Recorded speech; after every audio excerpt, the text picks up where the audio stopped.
For Heather Hiatala, it all begins with an idea that drives her to learn a technique that will best give life to her intention. The results are beautiful artworks that distill and express her journey through life, from richly coloured textiles and fibre art through to more subdued sulphide ceramics and sculpture using wire, paper, gut and natural materials from her orchard garden. The diverse range of materials allow Heather to explore form, purpose and design through experimentation as she uses intuition and experience to guide her, engaging in a dialogue that explores relationships and the cyclical nature of life. Regardless of the materials she uses, if you look closely, there is always a textile sensibility that informs her surfaces of her work. The vessel, in all its many forms, is now her muse. For Heather, they evoke a universal sense of journey, symbolise the self, and can be a metaphor for interior and exterior, of protection and containment, of transport and journey. They are both universal and personal. Heather is interested in the duality and the idea of two or more things that are intrinsically bound together, made by the same hand. Created separately, individual pieces are presented in pairs or groupings that strengthen and highlight this sense of similarity and contrast. Heather Allen Hiatala is a studio artist, workshop teacher, adjunct professor and permaculture gardener living in Asheville, North Carolina. Her awards include 2 Centrum Artist Residencies, a National Endowment for the Arts Regional Fellowship, and a Tennessee Arts Commission Fellowship. Her work is in the collections of the Racine Art Museum, Asheville Art Museum, Gregg Museum of Art and Design, and the Horn Collection of Contemporary Craft. Her work can be seen at Momentum Gallery Asheville and Onio Gallery Bloomfield in Canada. Heather teaches workshops at her studio and at noted craft institutions such as Pentland School of Crafts, Haystack, Arrowmount, Haywood Community College and Warren Wilson College. Her work has been published and exhibited widely, and we are absolutely thrilled and honoured that Heather is part of the Fibre Arts Take 2 journey as our 50th Friday feature artist. If you're joining us live, this is your opportunity to ask the questions about process or technique. Heather is an open book, so simply leave a comment below. All the way from Asheville, North Carolina, please join me in welcoming Heather Hiatala. Hey, Heather. Hi, Angie. It's so nice to be here. Thank you. Thank you so much. And I forgot to mention when we did our test call that you are our 50th Friday feature artist. So that's pretty exciting. That is amazing. That's really wonderful. It's a nice milestone. So I picked you some fresh roses from our garden in the back there as a little offering. Well, I'm honored to be the 50th. Yeah, it's fantastic. When I was doing the research and when I was reading through all your accomplishments, I was like, wow, like amazing. What a career you've had. Mm-hmm. Yes. Yeah, it's fantastic. So we've got plenty of people watching, which is fantastic. Welcome, everybody. So feel free to leave a comment. Let us know where you're watching from. It's always lovely to see people from all over the world watching. So, Heather, you're out in Asheville in North Carolina, and I'm based here in Melbourne. So we should have people from all over the world watching, which is really exciting.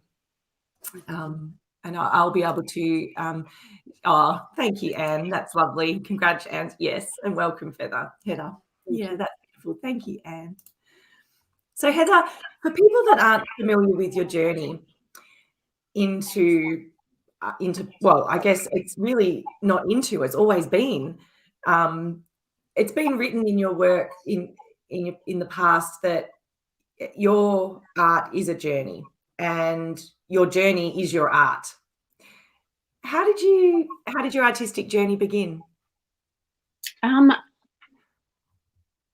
I think, well, just for a little background, I grew up in rural New Hampshire in, when I say rural, I mean at the end of a half-mile dirt road or so, a town that after 50 years has finally hit, I think, 1,100 people in 28 square miles. So when I say rural, I explain it now because it really is rural. And so the colorful palette that I grew up with was all around me. And I also was northern New Hampshire, mid-northern New Hampshire, the Canadian zone. So we didn't really have spring. We had a little, but we had wonderful summers, amazing falls, like fall up there when the world's on fire. It's just absolutely amazing. And then we had 6 months of winter, which was really quiet and meditative and made you see when spring came, when you heard the first birds that came back, the songbirds, and you saw that first bit of spring green, you saw color afresh every year.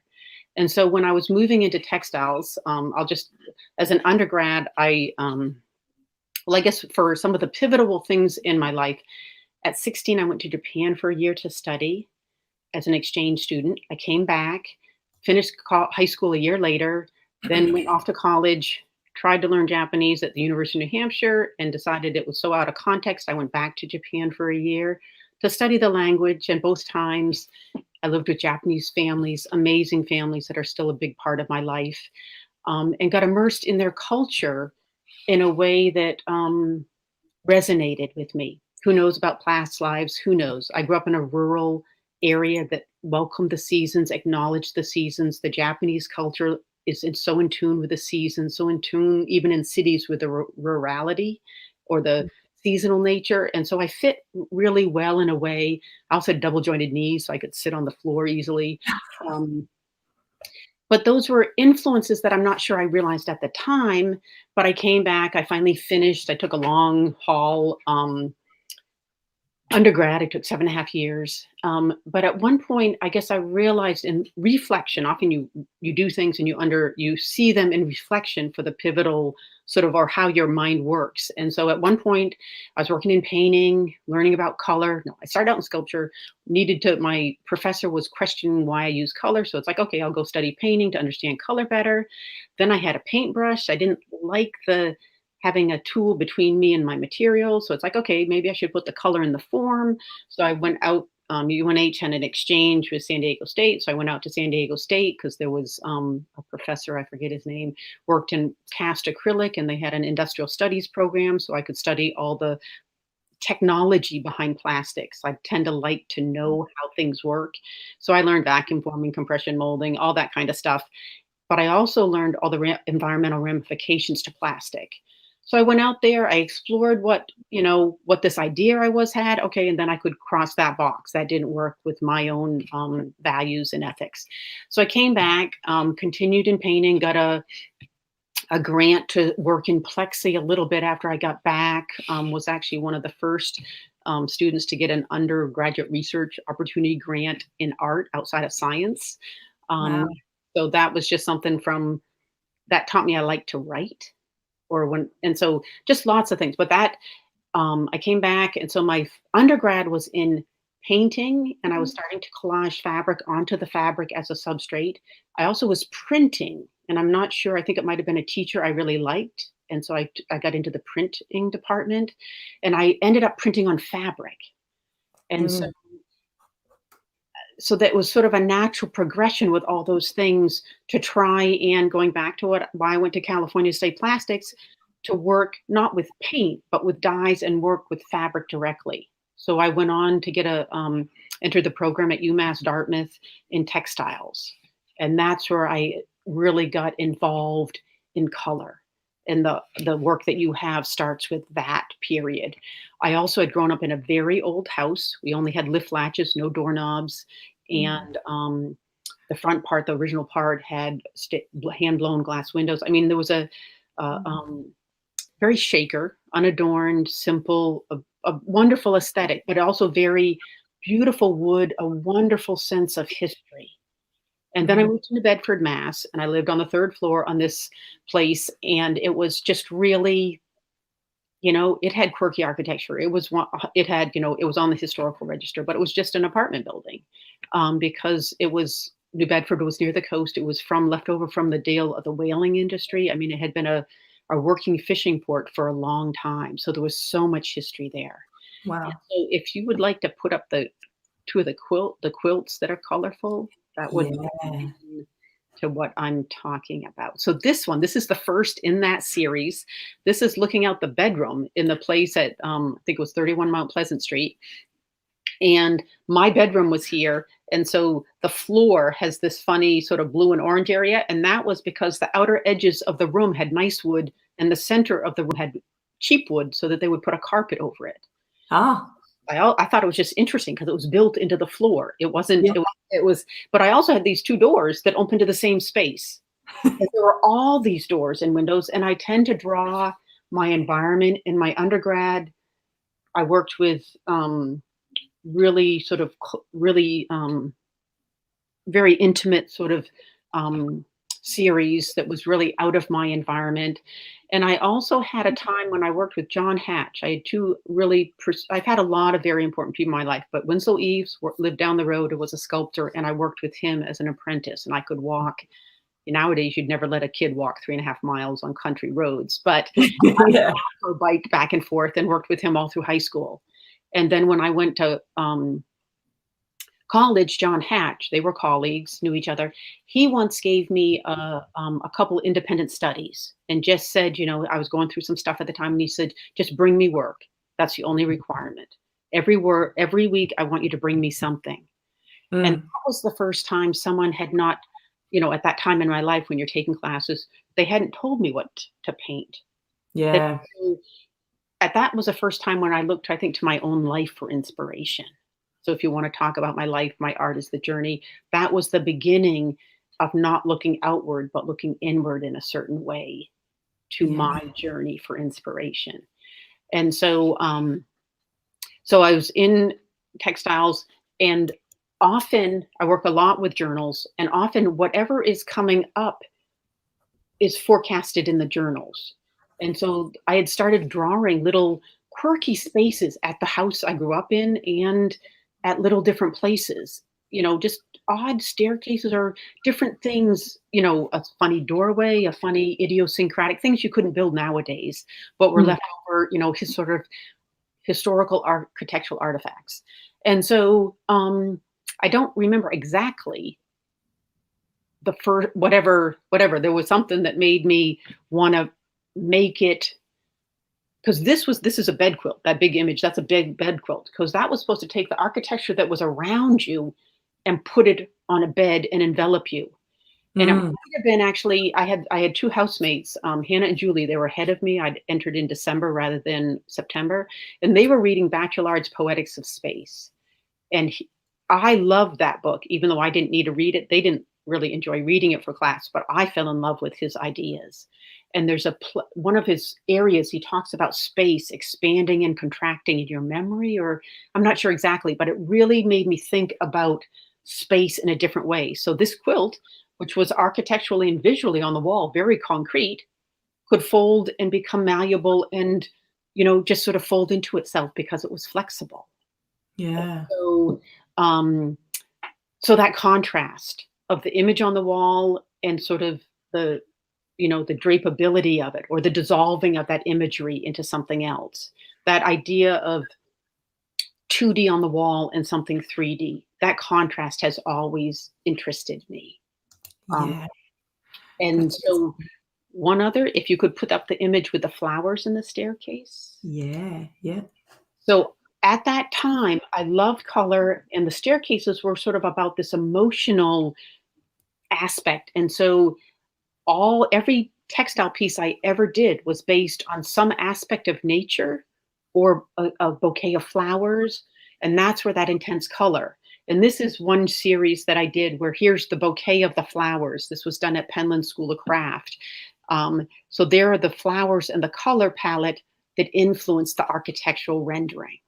And so I would have the flowers as a bouquet or as a memory sometimes. And then I would do my staircases in black and white. I do these black and white ink drawings, so I knew exactly the value that it held in space.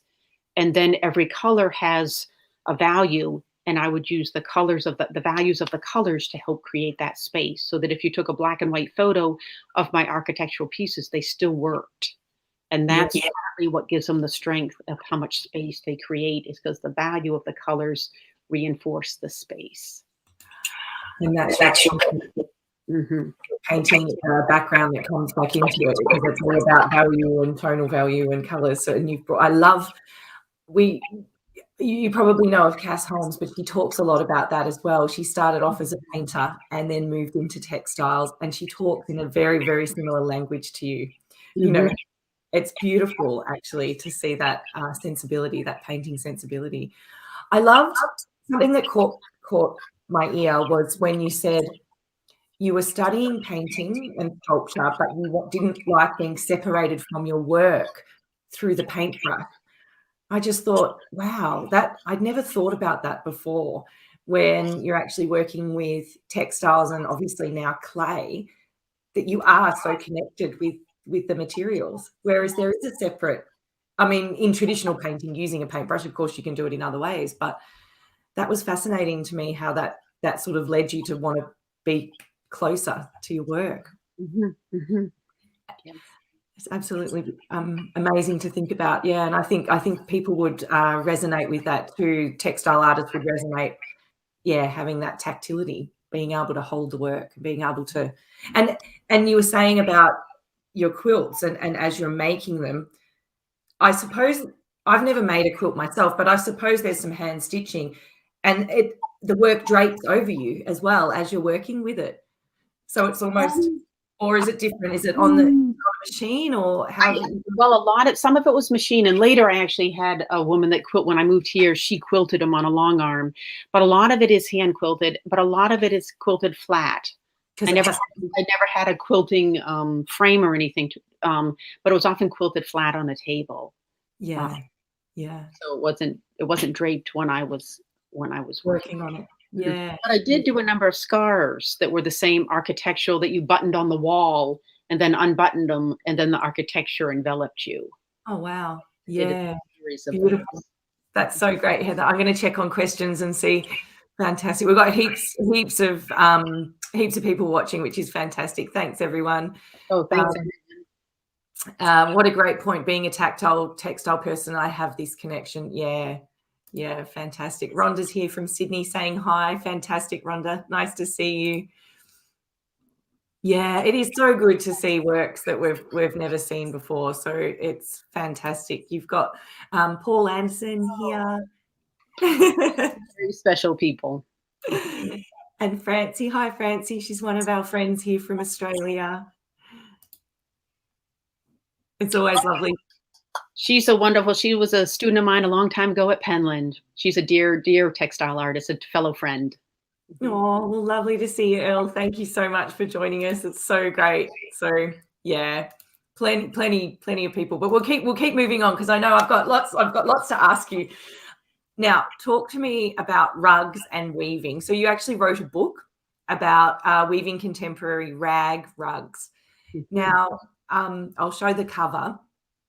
But how did that happen? You were studying, you were teaching, and then you were like, tell us about your rag. That actually started back in grad school. Again, an idea. I'd spent 2 years in Japan. In Japan, you spend a lot of time on the floor. Yes. And so my relationship to the walls, the floor, the ceiling, all that is different than a lot of, let's say, traditional Westerners. I still work a lot on the floor. And so I thought the idea was to put a painting, one of my textile images, on the floor, make a trap door in the floor, and put it on a rug. And so I explored floor cloths, which has a long history in New England and stuff. But I'd grown up with braided rag rugs and on cold floors in New England, and I wanted a rug that had substance. And my grandmother was Finnish. Järtälä is from my grandmother. But it was so interesting because in grad school, this was 1990, they did not teach rag weaving in grad school. That was not an option. So I went over to Snow Farm, but a Snow Farm in Western Mass, and took a 2-day workshop in rag weaving. And that's really the only weaving instruction I've ever had. But it allowed me to weave rugs to put them on the floor.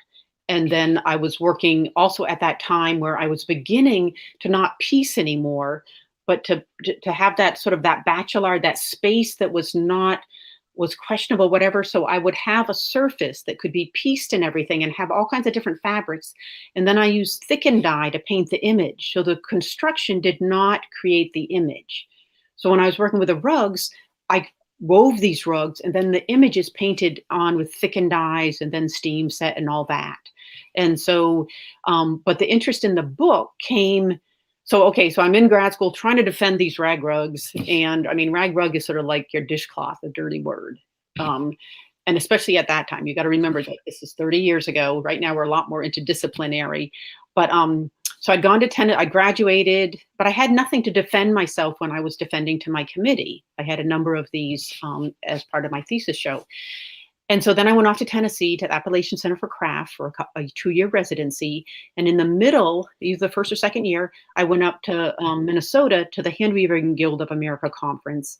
And I met, I can't remember, I didn't meet her, but I met someone who had met her in Finland, Rayli Rupa, who was doing these rag rugs that had surface design on them. And it was like, oh my God, there's someone else doing what I'm doing. Totally different. She was using a discharge process, but it's like, oh. And then I'd also been exposed to sakiori, which is the Japanese rag weaving. Theirs is much finer and for garments and other things. But it was like, okay, there's some more doing this. And then there were other people at that conference that had some interesting weaving using recycled materials. It was like, okay, there's a book out here. People need to know about this. Yeah. And so I reached out to all these different weavers to see if they'd write the book. Nobody would jump on board. And so someone mentioned, well, why don't you write it? And it's like, really? But I consider myself a weaver, but not a weaver. But they said that doesn't matter, you can write. And so that is right before I moved to Asheville, I sent a proposal off to, I guess actually I sent out notices to all the magazines because this was before internet, before all this. I collected slides and you sent notices out to, I think must have been maybe it's Australia because I had Lorraine Lamont from Australia is in the book. But Europeans, I had a couple Japanese, but anyway, I had people from all over the world in the book. And when I moved to Asheville, that was the first thing I did was write this book to try and give another, because there's been some great books on technique. And I was trying to bring in some design ideas, but just some different aesthetic and elevate the rag rug to another layer because there's some amazing weavers doing amazing stuff with rag rugs. Wow. I absolutely love. Oh, first of all, is the book still available to purchase? Is it still in publication? It was actually it's English and then it was translated into Japanese, I think in 2005. I bet you can find it's no longer in print. Lark Books has closed and then Sterling took over the translation publication. But I bet on Amazon or used bookstores it's still available. Yeah. Well, good on you. I think sometimes, there's that saying, if no one's going to do it yourself, write the book yourself. I think that's fantastic. And this is one of your rag rugs with the print on top. Mm-hmm. It's absolutely beautiful. Was this an earlier piece or because I'm seeing, obviously, there's the vessel starting to emerge. Is this an earlier piece or something that you came back to? This was a transitional piece. So I've been weaving rugs and I'm a purist, let's say. And so I was weaving rugs for the floor. They were sturdy. I had an industrial sewing machine. I mean, they were geared to be on the floor. Nobody put them on the floor. They got put on the wall. And so why do I need to weave such sturdy, heavy duty rugs for the wall, And so I shifted. And this was also a time when this was after I moved to Asheville. Right when I was moving to Asheville, there was a fire in my family. And so my childhood home burned and pretty much most of the things in my life up to 30. I'd gone off to residencies, but I hadn't left home. And so I lost a lot of the things that made up my identity, I guess. All the sketchbooks, the work, the just memories, all the stuff, like the years in Japan, other than my host families, I have no records because I didn't carry it with me. So I have no address books or anything. So you lost a lot of the stuff that made you different. And so in my closet at that time, I think in the book, there's a picture of my closet. It's like my closet looked like my work. You could spot me coming down the street a mile away because I was bright. But after the fire, I actually went to Goodwill and I got what I called anybody clothes. I got black pants. I got white shirts. I needed to sit with it and figure out what had happened. And I just moved to a new place, and so I didn't have an anchor. The anchor in New Hampshire, the childhood sort of, until you find another anchor, that's your anchor, your childhood home. So it was gone right as I moved here. Barbara Eckert, a dear, another anchor, a textile artist, passed away right as I was moving here. And Winslow's wife, Faye, died right as I moved here. And so there was a lot, I felt like a lot of these, I didn't have an anchor. And so I needed to go quiet. And I also found out I was like, you know, when something happens that's devastating, sometimes you're mad. So I tried Devaray. I tried all these things that were about burning out fabric and stuff, trying to figure out a way to express things. I was still making a living making my art. And so I was still very colorful, because that's what I had come to. At that time, I was still Heather Allen. That Heather Allen was known for colorful architectural work. So I continued that. And on the side, I was starting to work in like, this is one of the rugs.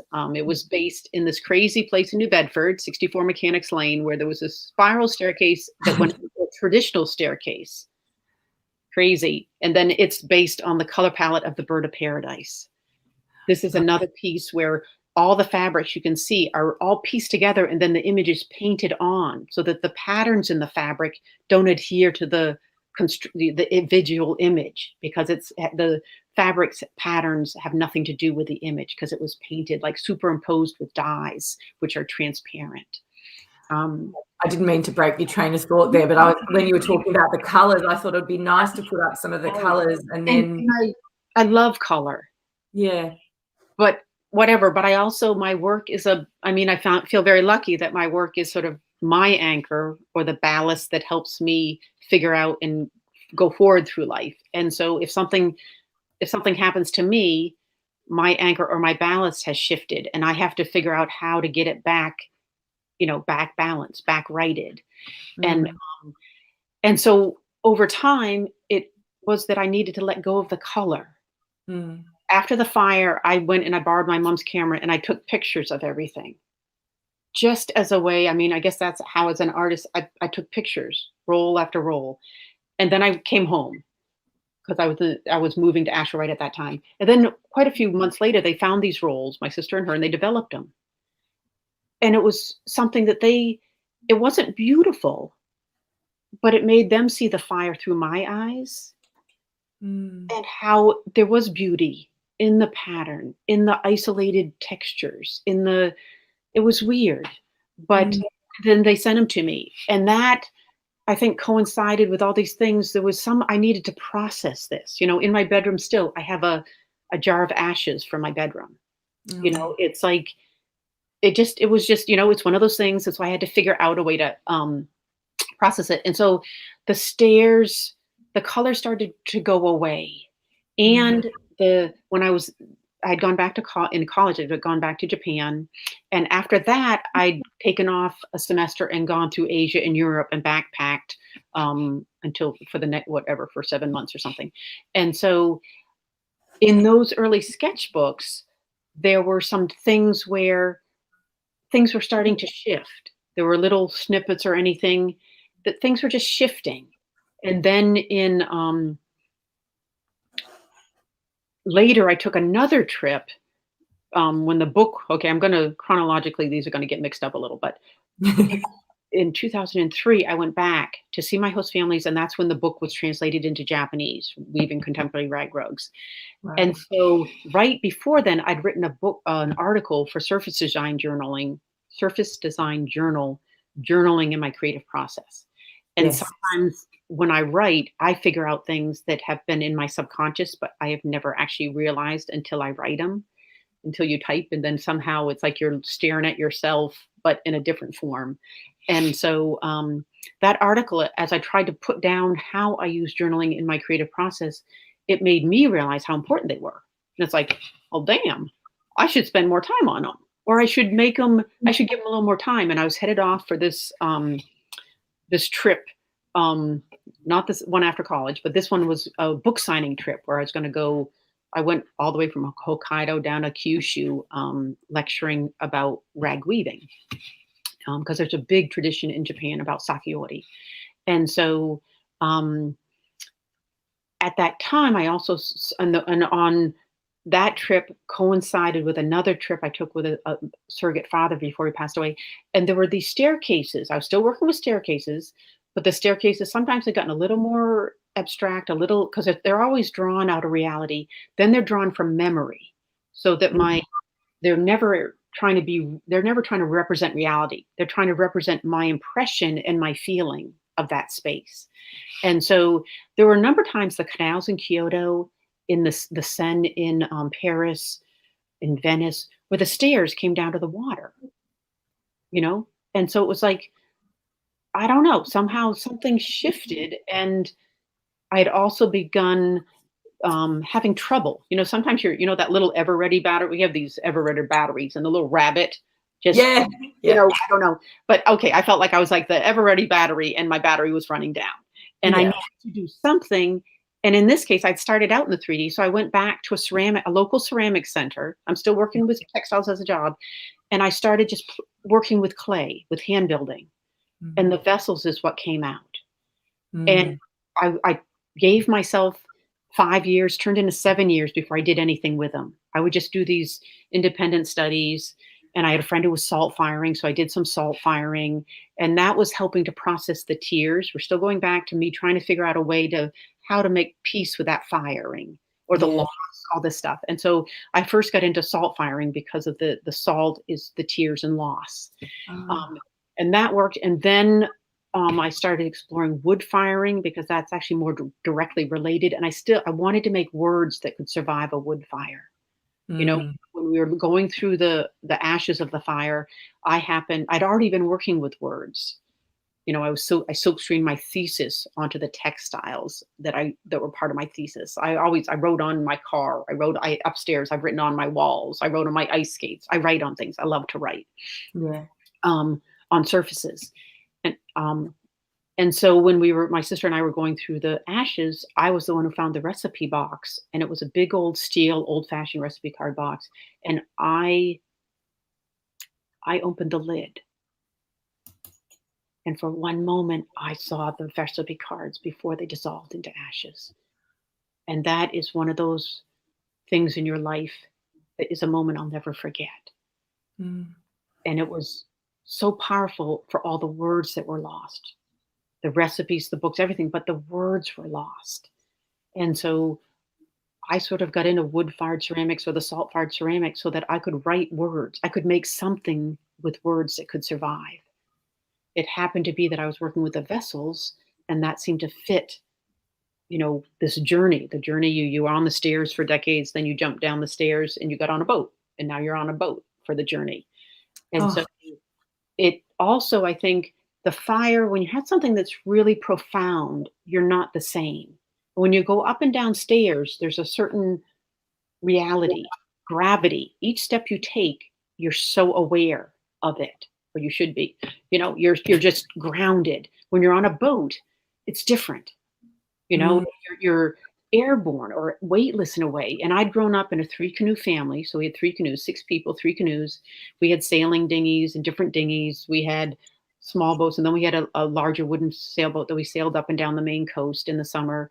As an adult, I got into sea kayaking and had an amazing trip where I took a week-long kayak trip out of Tofino in British Columbia off Vancouver Island, just one of the most magical times of my life. And so boats are part of my childhood, my being. Then weaving was a part of my being. I wove for many, many years. I also went to grad school in a textile area where there was a lot of history of the looms and all the different shuttles. I'm a permaculture gardener. I grew up gardening. And so I also collect seed pods. And seed pods look like shuttles and boats and all kinds of things. And so you put them all into a pot, and that's where my inspiration comes from. And we also, as a person, we are a vessel. And so for me, sometimes I'm thinking about the vessel as, in a spiritual way, as the person. Sometimes it's the vessel that can get us somewhere. Sometimes it's the vessel that is the shuttle that makes things. Sometimes it's the vessel that holds the seeds, that holds all the knowledge for the journey. So the shuttle has so many meanings and resonances with me, I guess. And so So the stairs slowly, and I went through, and during this period, that's where that first rug that you showed that had the shuttle, that was done in this period.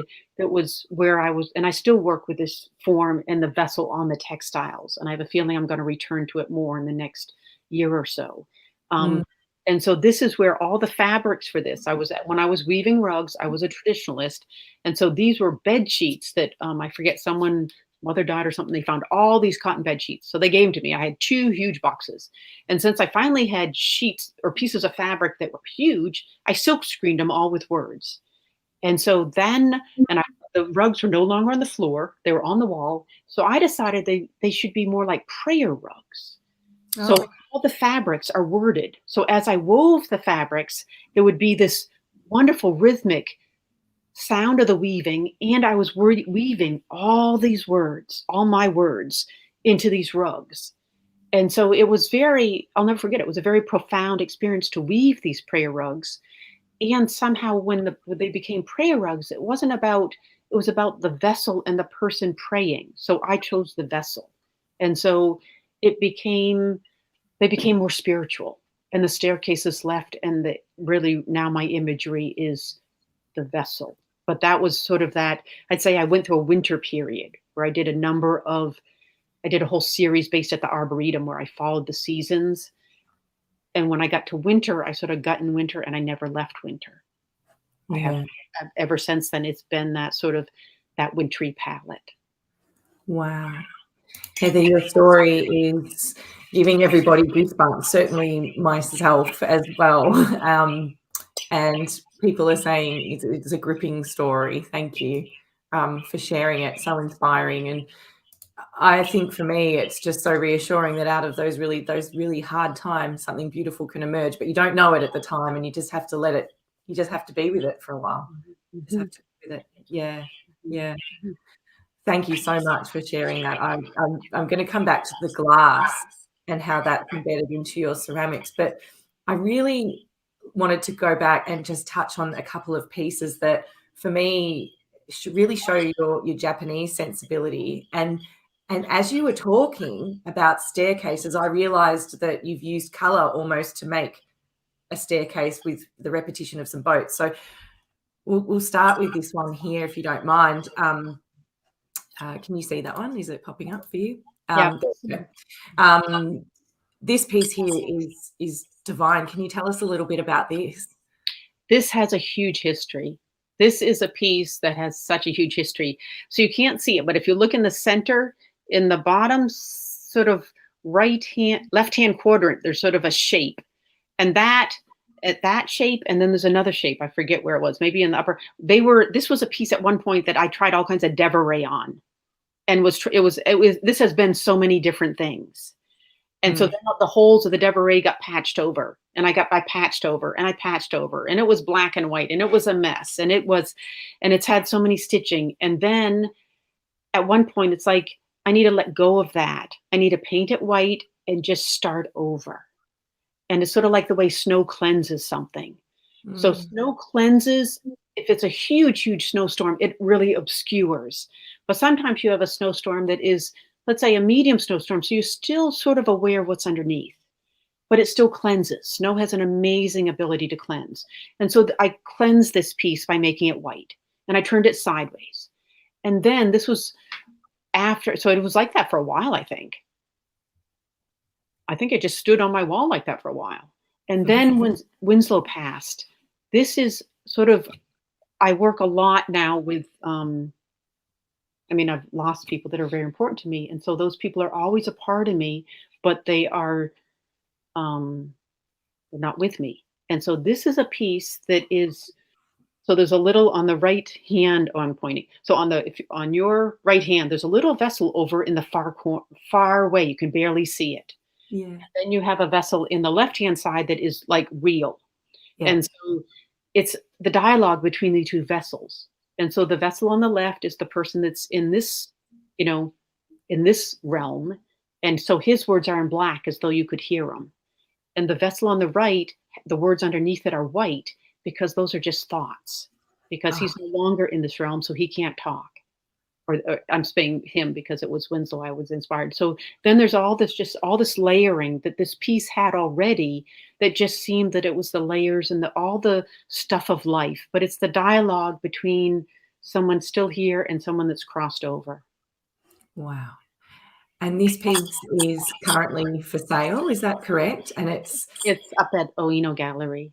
Yeah. And I'd And love to actually, when that is displayed, it actually has a vessel on a shelf beside it, so that it even calls into place as though there's like this really even a stronger dialogue between the real vessel that you can hold in your hands, the illusion of the vessel, and the one that's crossed over. So there's lots of layers that I love that duality. Yes. That's what this piece has. When you display your artwork in galleries, I've noticed that they are in groupings. Are they sold as a set, those two pieces, or these two pieces? Yes, that's a piece they belong together. They belong together. Fantastic. And I just wanted to show, while we were talking about that, Heather, a couple of other examples of how your works are displayed together and how beautiful they do look together. This is just so simple yet stunning. It's amazing. I love this. And another one here as well. This is a gorgeous piece. And I did some close-ups of this as well, because I loved seeing the repetition in your work that wasn't necessarily really obvious when you first looked. But then as you go closer, it was like, look at the dots. And they're actually screws within that. They're actually not painted on dots as you first would think. As you get closer, it's like metal screws. I'm assuming they're metal screws. It's low fire metal screws, and that's from watching all those wings I always sit in the window when I'm on a flight, and all those screws on airplane wings. That's where that inspiration is from. Yes. Yeah. Gorgeous. Oh, I absolutely love it. This piece here is, can you see that? It doesn't show up on my side, so I just have to click it twice. Sorry. So it's gorgeous. It's called Lunar Transition. And so much about, so life is about cycles. When you start losing people that are important, you're very, very aware of cycles, of seasons that span, like every day is one cycle, a month is a cycle, a year is a cycle, a lifetime is a cycle. And so that idea of a gradation or a cycle, and then also the phases of the moon affect the tides, affect the waters that the vessels are on. And so here is a sort of the waning of a moon that's affecting so much. It's just, I mean, I use the vessel as that sort of, also you could say that as one person is here, there's another person that's ebbing away, and then a new person comes in and someone is ebbing out. It's really a cycle. When my nephews were born, I was so aware that they entered in, and all of a sudden I moved over. I was still a daughter, but then I became an aunt, And so, and my next step will be, I'll become a great aunt. And so there's always this sort of cycle of these people coming in and out of your life. And in and out of life, there's the moon cycles, the vessel, there's many layers. It's beautiful. That's absolutely beautiful. Yeah. Textiles and texture in your work, in your ceramic work, is beautiful. I just wanted to show, I've showed them earlier, but I want to really point out the words within the ceramics, and then also the textile texture. How do you get the textile texture into the ceramics? Is that a difficult process for you? No, very easy. It happened sort of by accident. I don't know exactly how it happened, but I treat clay very much like fabric. And so I roll slabs. They're like a piece of fabric. They're rolled with a pattern, and they're conditioned for weeks. And so when I go to work with them, I can create vessels, and I still do not harm the textures, because they're so sort of imprinted into the clay because they've conditioned. And I've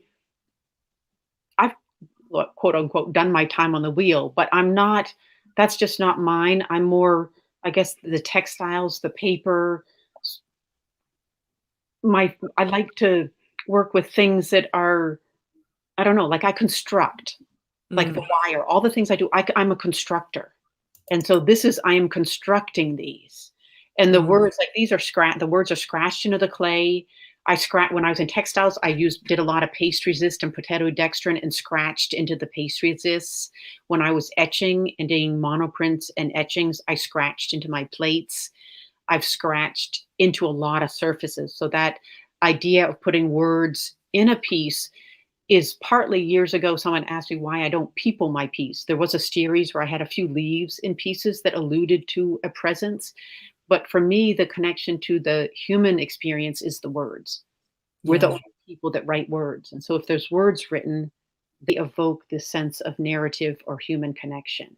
They're therapeutic for me, and all the words are written in the moment with advice. Usually it's advice about where this vessel is going, often inspired by something that has just happened in my life, but it's often, like, did they double check their charts? What's the weather? It's advice based on memories of being on the water, but also metaphors of life. And I'm using the sort of charting a course. That was one of my jobs as a kid, or one of my experiences as a kid was plotting the charts with my dad. I love the maps. And so the words are giving advice for the journey I envision that vessel going on. It's gorgeous. Tell me why, when you display them, there's always one extra ore than vessels. So they're sold. They're sold as a set. So you create vessels, and they're sold as a set. Mm-hmm. And they're first thing, they're sold as a set, but they were not made to be a set. Right. I make lots of vessels, and they're not geared to be anything. And then I pick ones that go together. So they're not planned. I just make vessels. That's so lovely. So there's a certain wonderfulness that they have because they were not planned. They come out of, like, I might have had one vessel for 10 years before it finally finds the grouping it belongs in. And the idea, that offset of number of vessels and the paddles, is so that there isn't a direct correlation. It's like, which vessel do you resonate with today, and which instrument emotion do you resonate with? There's not a one-to-one correlation, because every journey is different. And just because you're on a journey today, the journey you're going to take tomorrow is going to be different, and you're going to need different things. So that idea of flexibility is what was the inspiration behind the groupings. I love them. I love the fact that these two could have been made like 5 years apart, and now they're together. That's gorgeous. It's absolutely very, very special. And that flexibility that gives you just that freedom to create, because you can create, because I feel like creating this today, not because I need to complete a set or put that pressure on yourself.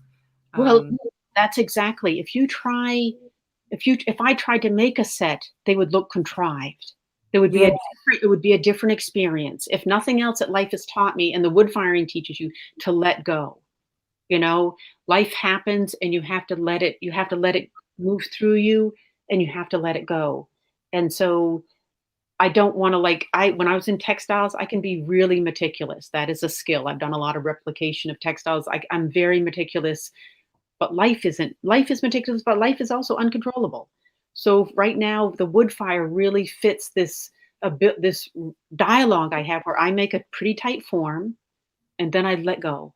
And I never know how it's going to look when it comes out of the kiln. I know there's parameters for structural, for survival and all that. And I do the staples to hold them together, but I really don't know what they'll come out as. And so there's no way I could design a grouping and then fire them and think they'd turn out the way I wanted them, because you can't control it.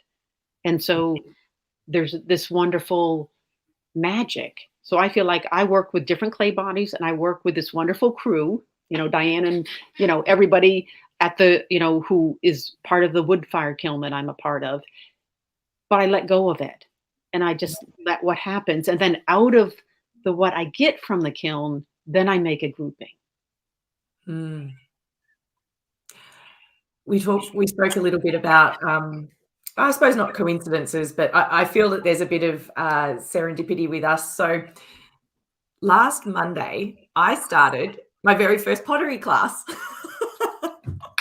And we'll be doing slab work next week. And when I booked this interview, I didn't know that the pottery class was coming up. It was something that I registered interest for months ago during COVID. It didn't happen and all the rest, but I've always wanted to do it. And the house where we live now, there used to be a potter that lived here. So there's and then our neighbours are potters, and they said that I could borrow their wheel and have a play. Anyway, I just wanted to do something for me that was creative, and my daughter's going to come along as well.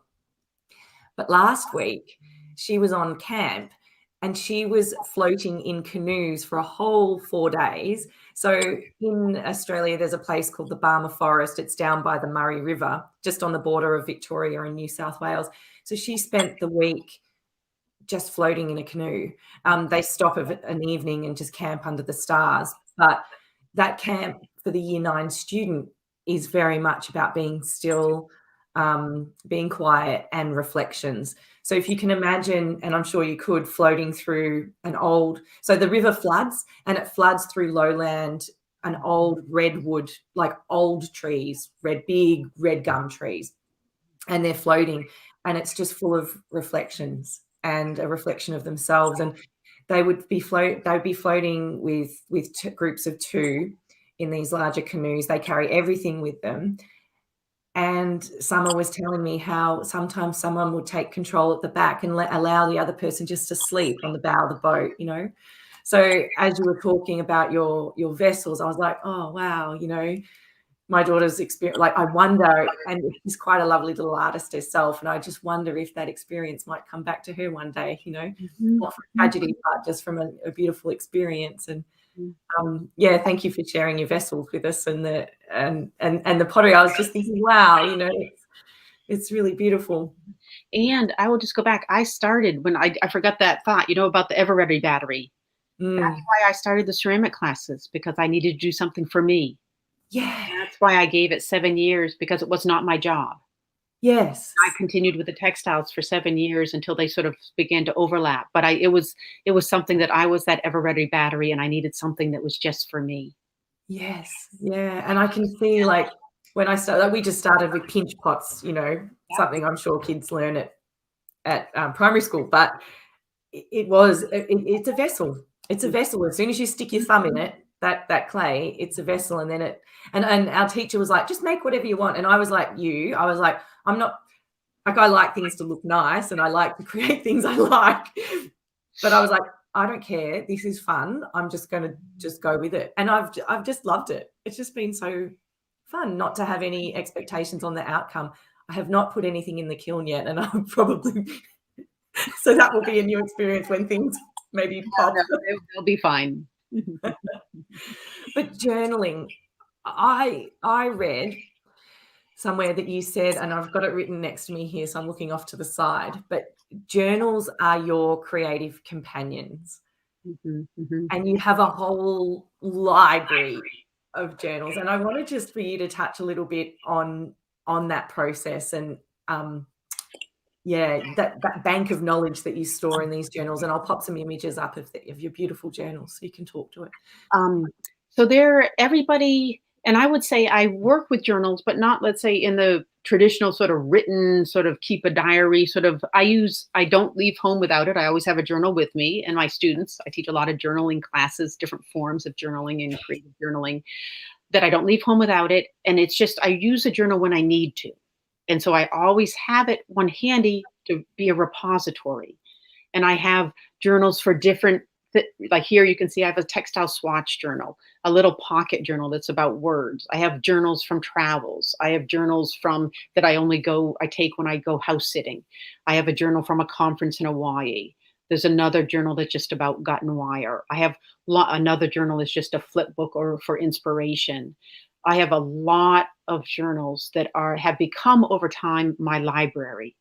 There's some that are finished, some are not. That's why they're creative companions. They are still a part of my life. They're active part of my life. I work in many different mediums. And so I have a lot of journals that are sort of specific, let's say a creative dialogue with that material. So when I don't do it, I put it away and I come back to it months later. I open that journal and I'm right back in that conversation I was working on before. And so here you can see, like, I have a journal that's just for kelp. I haven't figured out my fascination with kelp, but I've had 2 residencies just to work with bull kelp out in the Pacific Northwest. The journals are, sometimes I set myself a way to shift my thinking. So I have a journal with black pages. I have taught a lot of journals exploring your creative subconscious, and these are some of out of that process of developing or exploring for myself, and then putting it into a workshop. But I work with a lot of I work with journals in a lot of different ways. So they are like lots of different companions or friends. My relationship to each one is slightly different, but they support me. Mm. They're absolutely beautiful. Their artworks in themselves, absolutely beautiful. And I loved how you mentioned when we were talking about it saves you time. Like you don't have to relearn things. Like you can, it's your stored knowledge. It's there. I open my book and I go, right, I keep going. Like it was a really like efficient way of working. Well, it's sort of like we go to, I call it my library, except for I wrote it. I mean, we go to books for reference, for information, for all this stuff. And we are so smart. And especially the older you, whatever, you have a ton of stuff in here. And if it's books are wonderful because they organize things. It's the most amazing structure in terms of it organizes things. And so they are a wonderful way of organizing my thoughts and my responses and my mistakes, so I don't make them again. Yeah.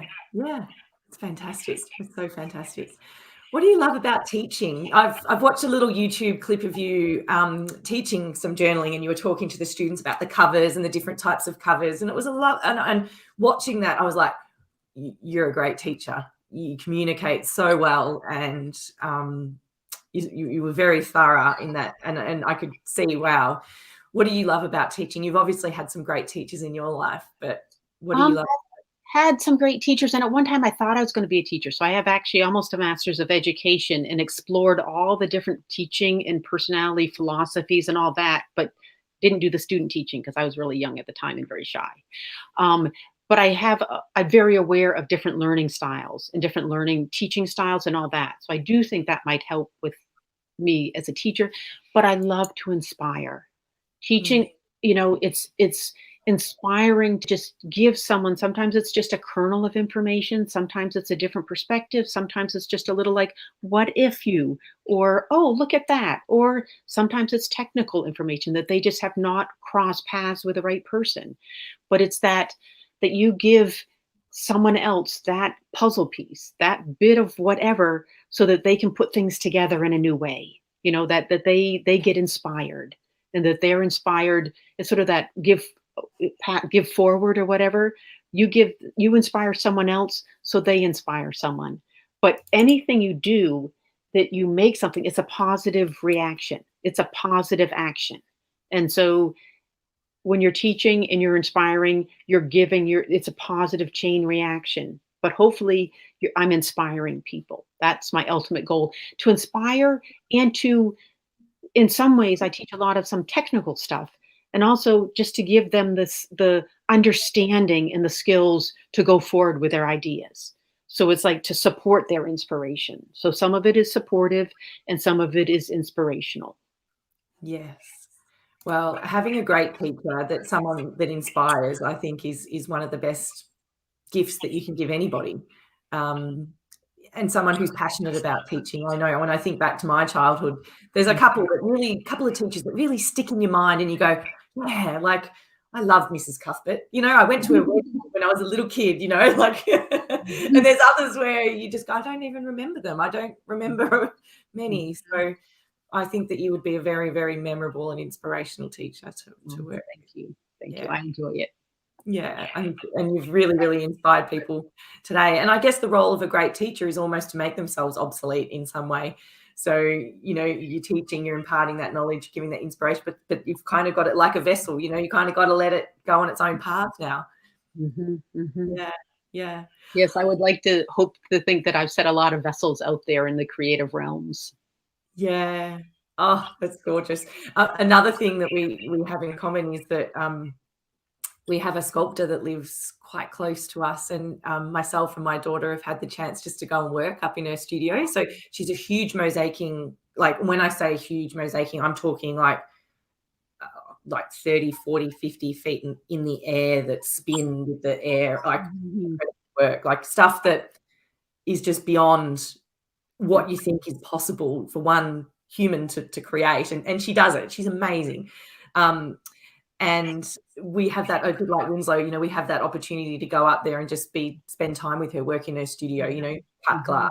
It's dirty, heavy work. You wear masks and respirators and goggles, and you've got Dremels out. Like it's not glamorous, but I love just being there and being in her space. And she's so inspirational. And, you know, we don't want payment. We just love being there, you know. It's just great. Yeah. So those people are very special. Yeah. I'd love just to touch quickly on your monarch butterflies, because a lot of our audience, and it's a bit selfish because, you know, I love nature and I certainly love permaculture as well. And you raise monarch butterflies. Tell us a little bit about that, and I'll pop a couple of images up. And what do you love about it? And yeah, does it come? Do you think it'll come into your artwork at some point? Yeah. So first, I'd say I grew up in New Hampshire with fields of milkweed. And so the monarchs from Mexico make it all the way up to northern New Hampshire, onto Canada, Cape Breton, way up there. And so I grew up with monarchs.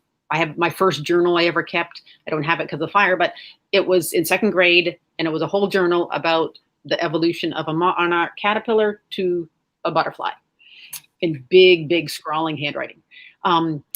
And so they've just been a part of my life. When I moved here and finally had a house and a garden 10 years ago, I moved here, and I thought this is my first sort of land that I've owned, or that I'm borrowing, stewarding, I should say. And Mom around that time had made a comment that she hadn't seen any monarchs in the fields, and it was just so sad. And it's like, okay, well, I'm on the Appalachians, I'm on the migratory route. And so I brought back a whole lot of seeds and planted milkweed. And so I have a great environment for it, and I actually have two kinds now, but I have a lot of it. The stuff that really does a lot, or spreads a lot, is the native, milkweed from New Hampshire. And so in the beginning, I didn't know that things are out of whack all over the world. And so at one time, probably you didn't need to protect the caterpillars because there were enough milkweed for the monarchs to lay their eggs in. But now there's not much milkweed, and the milkweed is the only plant other than the butterfly weed that the monarchs can lay their eggs. And so now whenever I see these teeny, teeny little caterpillars, I bring them into protective custody. I either cover them with netting out in the field to let them get bigger, depending on what the weather is, or I bring them inside and have a butterfly cage, a 2x2x2 butterfly cage that I fill with milkweed. And here you can see them munching, and then they hang in that sort of J, that's a curled, but he'll uncurl the little caterpillar hanging up like a circle. He'll become a J for a day or two, and then over about 20 minutes, he will just sort of dissolve into the green chrysalis. And then they're there for about, depending on the weather, 10 days, and then they get darker, then they turn into like cellophane, and out of that teeny little thing, it's like it makes me think of those mummy sleeping bags that you had to do in a teeny little stuff sack. Yeah. Out of that chrysalis unfolds this crumpled thing, and it becomes the butterfly, and it's just amazing. And so, and now Mom has, over the years, some years, the spring was weird. We were cold. I saw no monarchs in the spring. This fall, I raised 40. Last year, I think I raised about 100 between the spring and fall. And each year it's become more and more. And last year, it was phenomenal for me. I was able to allow, or to gift, some high school students that didn't have graduations because of COVID. They came and let a butterfly free for their graduation present. And as they were going on a journey, they were entering a new phase in their life, they set a butterfly free. I let a lot go as memorials for people. They've just been so symbolic and are so they weigh nothing, and they have these paper wings that will, like the ones that I left, the 40 that I set free this fall flew all the way to Mexico on these teeny paper wings. They're so amazing. It's so beautiful. I love polka dots. Their body's polka dotted. But back to your question about whether this process will influence me, I've had some health issues and I'm going through a transformation. And there's something about that amazing transformation. The chrysalis is very much like the gut that I work with sometimes. There's so many different parts of this process that is inspiring. And also, like this spring, it was heartbreaking not to see any.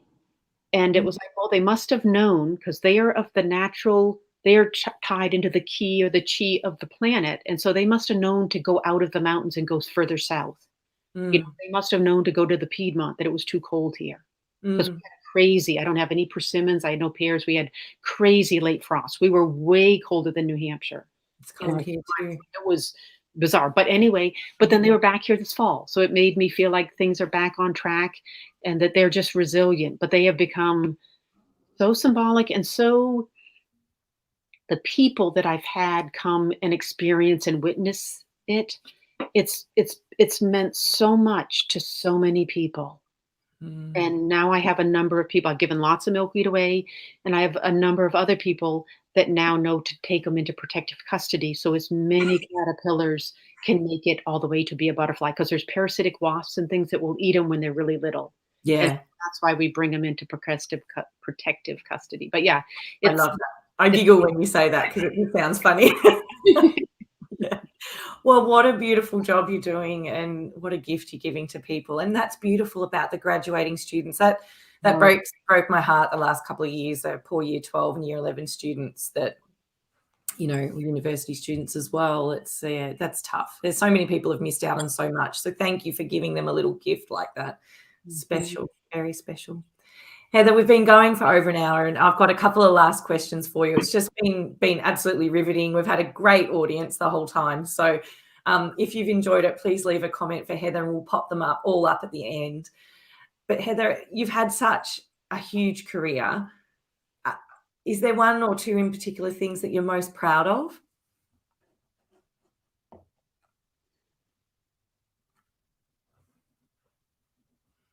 I guess I had an exhibition a while back, and it was an exhibition where it was a solo exhibition, and I created a space, and in that space, it had textiles and collages and ceramic work, gut work.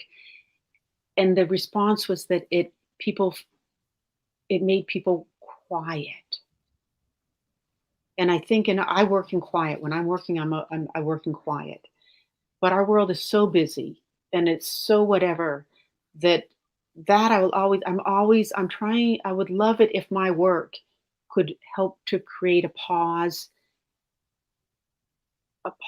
in a moment of peacefulness, like that exhibition did. And I don't have one right in front, but the little vessels that have the glass in them, that has become very symbolic. That is something that is beyond me. The little vessels, they were inspired by holding a chimney swift that was injured. And I held him for hours until my husband at that time came home, so that I could, because it was, they take they're a very unusual bird, and they cannot stand. They fly all day and they can't support themselves. So they have these tines in their tail feathers that they stick into old mortar and rest on when they sleep. And so when I saw him on the ground, I knew he couldn't get up, and it was dusk, and I didn't know if he could fly in the dark. So I held him, and to hold a being that is like that is so amazing. And then those little vessels are based on holding the experience of holding that amazing being. And then the glass came about trying to hold something that was magical. My dad had Alzheimer's at the time.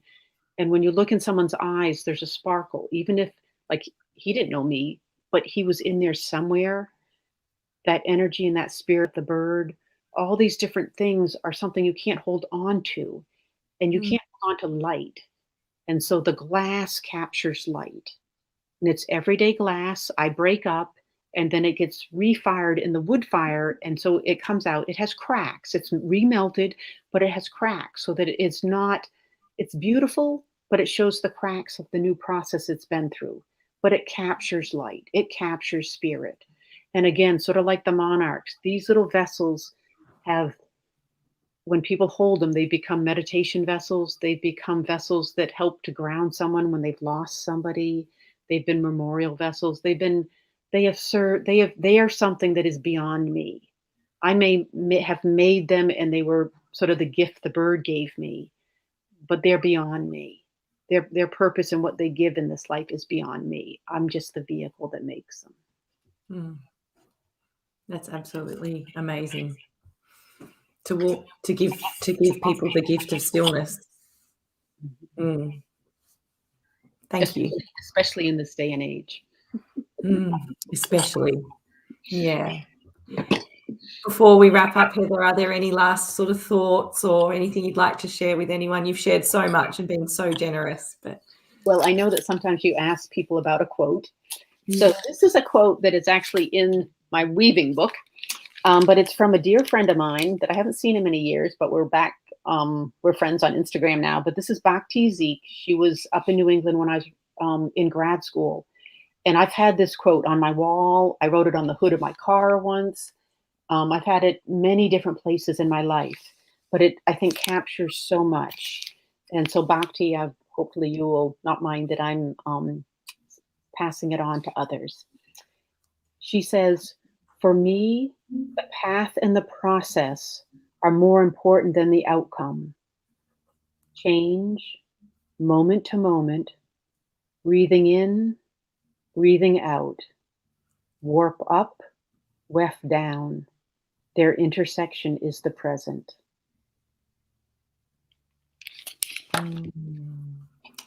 Perfect way to end. Well, thank you to everybody who's joined, and thank you to Angela for this opportunity. It was amazing. It's always interesting when someone asks you, or whenever you give a talk, you often learn things. Just it makes me pause and reflect on things. And so thank you. Thank you for the opportunity. Oh, you're most welcome, and thank you. It's just been great getting to know you, and I know you'd love to come to Australia one day, and I very much hope you do. And if we can help in any way make that happen, yeah, just reach out, let us know. I think, and certainly, yeah, we'd love to. Maybe we could do a canoe ride down the Yarra. That sounds wonderful. Yeah, I've never done it. It might be a bit hairy, but I'm a good canoe paddler. You could be in the bow, I'll be in the stern. I'm a good. Okay. You can be in control. I might just fall asleep on the front. Well, Heather, hang on the line and I'll say a quick goodbye after the slideshow. I'm going to play a slideshow now and pop up everybody's messages of gratitude towards you. And thank you once again. And yeah, it's been a pleasure. I'm going to rewatch this interview many times and gain so much more inspiration from it. So thanks, Heather. Thanks, everyone, for watching as well. It's been fantastic. Thank you. See ya.